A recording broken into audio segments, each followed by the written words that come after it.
Hindi na hulit.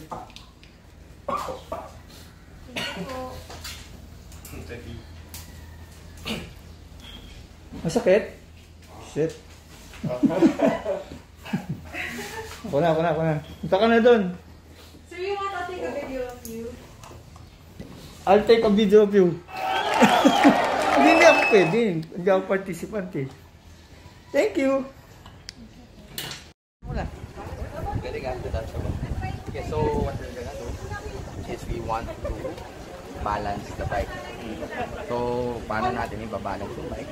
First, hanapin nyo yung tinatawag natin na center of gravity ng bike. So, center of gravity ng bike, in other words, is yung upright position. So, what you're gonna do, lightest part ng bike. Say, lightest part.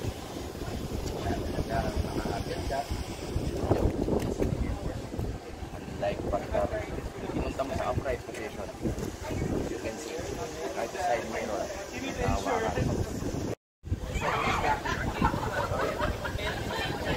Take it slow. Go around the bike. Yan. Feel the bike getting heavy. Ibig sabihin na wala ka sa upright position. And the bike is on gear naman, so no worries na forward and back. I'll be here then.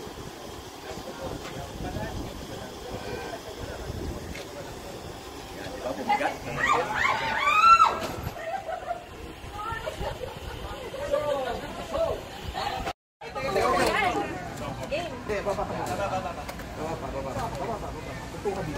Upo where? Here.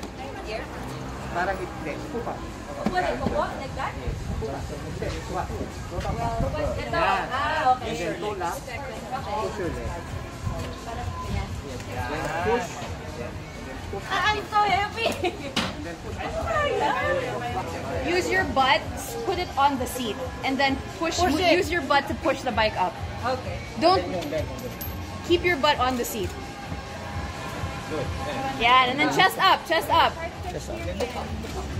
You know. Wait lang.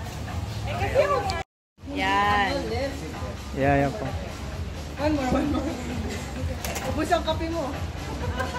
Close. Para Yeah. push mo siya pa. Yeah, masyado mababa. Yeah. Chest up. Ano mo muna? Sige. Taas mo kami. Yeah. Chest up, chest up, chest up. And then look up. Yeah. Kailangan pala may voice. Oh, nakastand. Okay, you broke it, you buy it. Dami mo ng training. Nice. One hand. Look, you show one hand. Ay, bila na. Okay. Okay, wait. One hand. Ah. Okay, so okay pa ba kayo? Parang pagod na kayo dun sa una pa lang ah. Okay ba? Kita parang si Rosie itong sinusundan ko. Parang si Rosie. Ayos ba? Yan o, pupunta sa grid. Kunin mo na yan sa harap.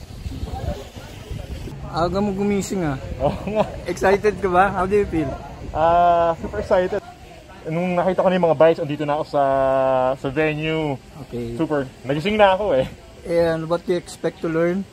How to safely handle and maneuver your bike in slow speed. Some of the most useful things kasi it's not just about going fast eh. Yung how you handle yourself well, coming to a stop, mga ganun, mga tight situation. What bike are you using? F850, BMW F850. What are your expectations on the bike?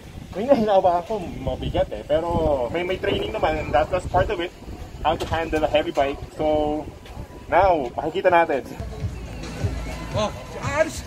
Ay, behave kayo ha. Salary deduction yan pag nasira. Ay, ayoko na. Enjoy guys. Ako pambaya dito.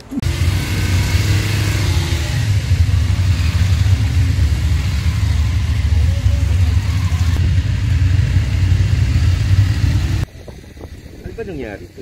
Safety reasons. Eh ngayon, pininturahan nila, okay na daw.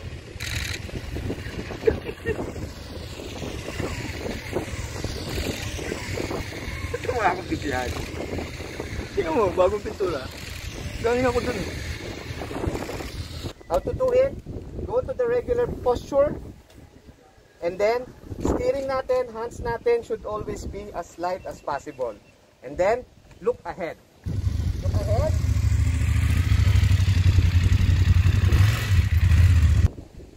Good position. Kapag dito. Baliktad. Saan nakaturo? So doon ako pupunta. Doon ka na dapat.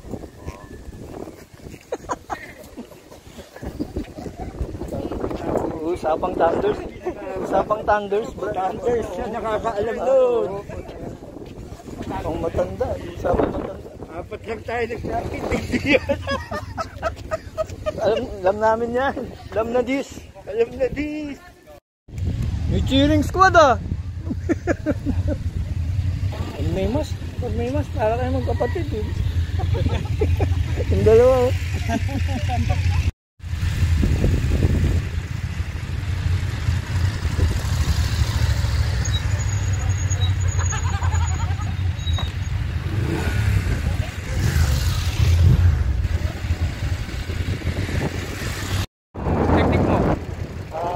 Hindi ko iniisip yung plan, pero silang tingin. Ay, Miss Teki, anong ina-expect mo dito sa training na to? I will learn a lot of things, lalo yung mga basic na in-skip ko.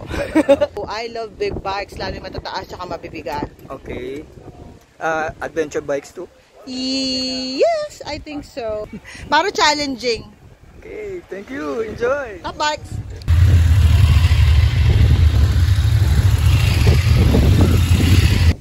So dito, very important na apply to bike. Kasi the moment na mag-tilt, of course, apply to bike.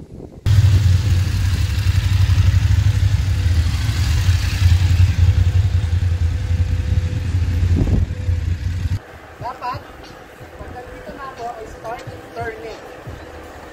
Pag nandito na ako, where do I look? I'm already looking sa exit natin. Dito na ako nakatingin. Hindi yung, ito parang, dito parang ako nakatingin. Hindi na. I'm already looking at the exit point. Enter. Okay. Turn. Dito ka exit. Dito exit. Turn.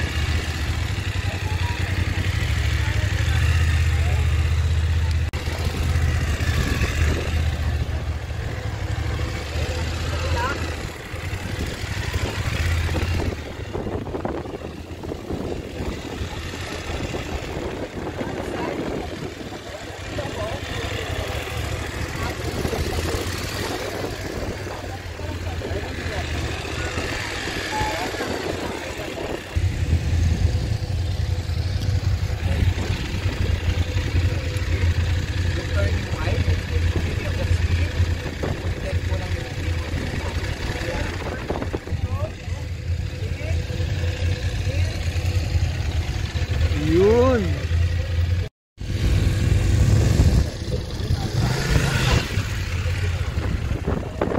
So our BMW Motorrad rider training program is to help riders who already have some basic skills on riding to hone those skills, get a little bit better, be a little bit safer.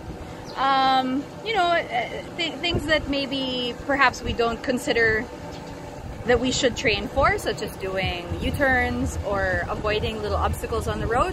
So we go over a lot of these little drills that just help make us safer and better riders on the road. Coach Toto Villanueva is a BMW certified international instructor. He's been doing this since I think 2014. I may be wrong, don't quote me on that. Okay. But I'm already being recorded, so. Okay, yeah, edit. Okay. Edit. So Coach Toto is our head trainer for today. He does on-road and off-road training, as does Coach Jacob Orbe. They are both on-road and off-road coaches for BMW. They're the ones who teach us the different drills. They demonstrate after each demo, and when the participants go through, they'll stop and do assessments and tweaks with each person.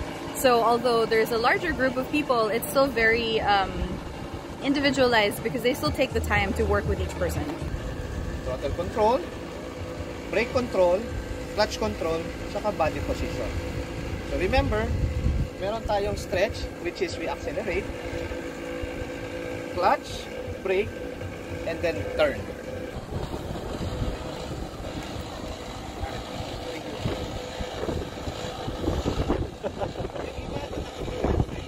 No, Brad, kaya pa? Kaya pa to. Wala pa antukin ha? Hindi pa inaantok? Well, nakakagising eh. Alright.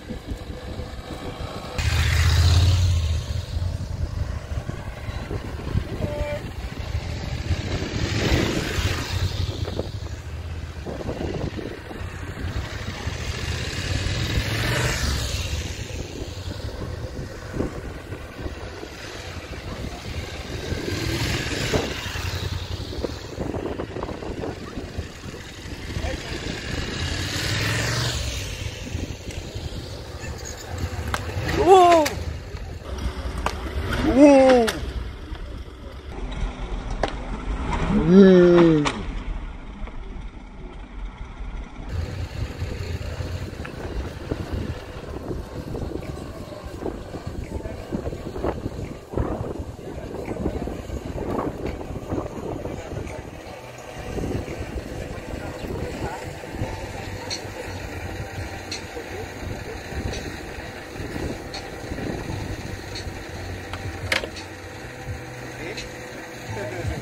Siya na na-excite.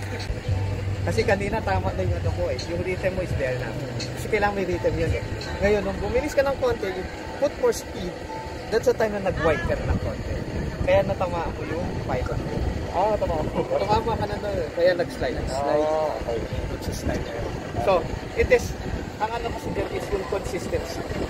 Consistency na if you put additional speed, dapat you have to adapt. Kaso, nag-add ka ng speed, pero hindi mo naman in-adapt yung additional na lean angle to make the turn.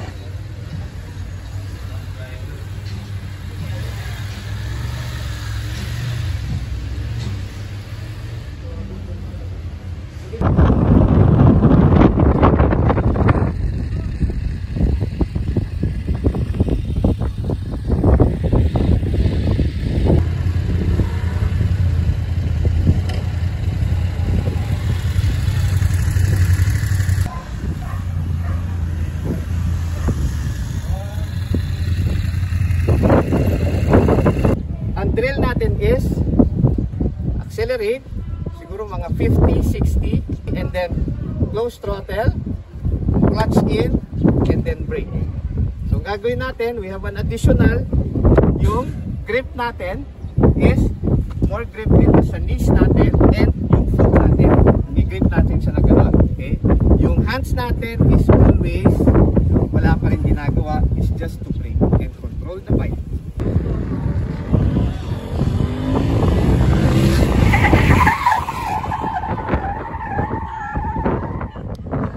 It's the same thing, 80 kilometers, pero dito ako ang starting, braking point ko will start from here.